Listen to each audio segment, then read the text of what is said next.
So my experience of first coming to the church is coming to the parish hall for the interview with the vestry.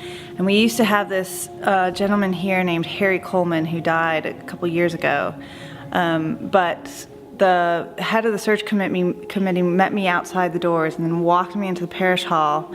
And Harry Coleman was there. And I introduced myself, and I was a new priest. I don't even think I was a priest yet. I think I was still a deacon. And I was trying to sort of look my best and be my best. And so I met this man, and I said, "Hi, I'm Layla King." And he said, "Well, you are a pretty little thing, aren't you?" And I just thought, oh my gosh, what am I getting myself into? But Harry, God bless him and God love him, that described Harry to a T. But in some ways it sort of described Thankful to a T as well. Not that anyone other than Harry would be quite so forthright and inappropriate, but we are sort of a group of mixed, eclectic people with different backgrounds, and I often call us sort of the island of misfit toys, because we're all people who came from sometimes different traditions, sometimes different Episcopal churches, and felt like we didn't belong. And then we came here, and this is where we belong. And said, well, why don't you come to Thankful? I think you'll find it different. I've always kind of felt like it's a good idea to go in the neighborhood if you can. I saw this cute little church, and I thought, I like the way that church looks.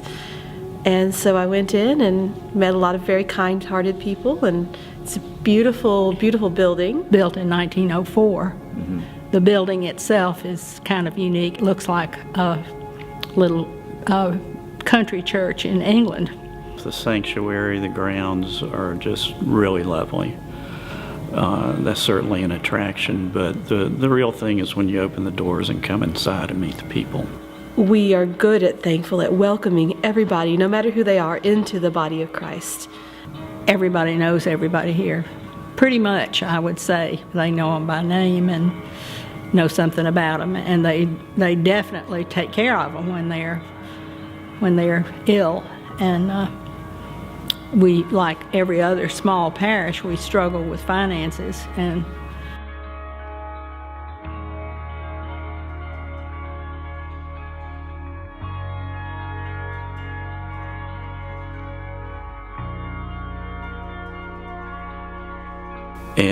saw the church really decline.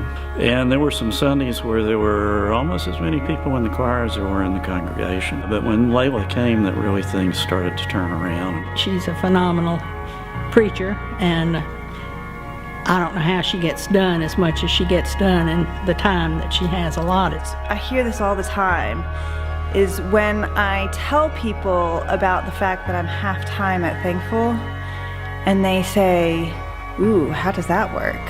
And I say, "It works great." I say, stewardship is good, and mission is good, and ministry is good. And they go, "Really?" And I say, "Yeah." And they say, "How does that happen?" And I say, "Well, it's just, that's who we are at Thankful. That's who the lay people are." And they just can't believe it. They literally cannot believe it. And I find that I find their shock the best compliment for Thankful that there can be, because I think that just makes Thankful such a unique place and a real model and example for the way, this is the way the church is supposed to work.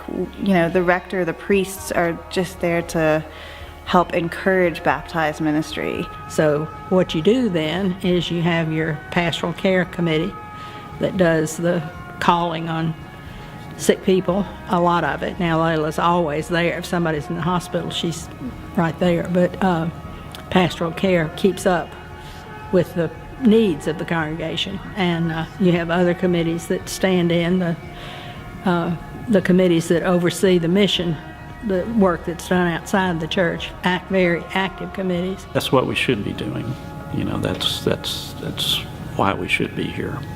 We have partnerships with Metropolitan Ministries, with Bridge Refugee Services, and other places, and we've been really able to do some, for a small church with limited resources, we've been able to do some really spectacular, maybe traditional models of mission and ministry that have really built this church and helped this church to grow and become something special, a little gem in the midst of the diocese.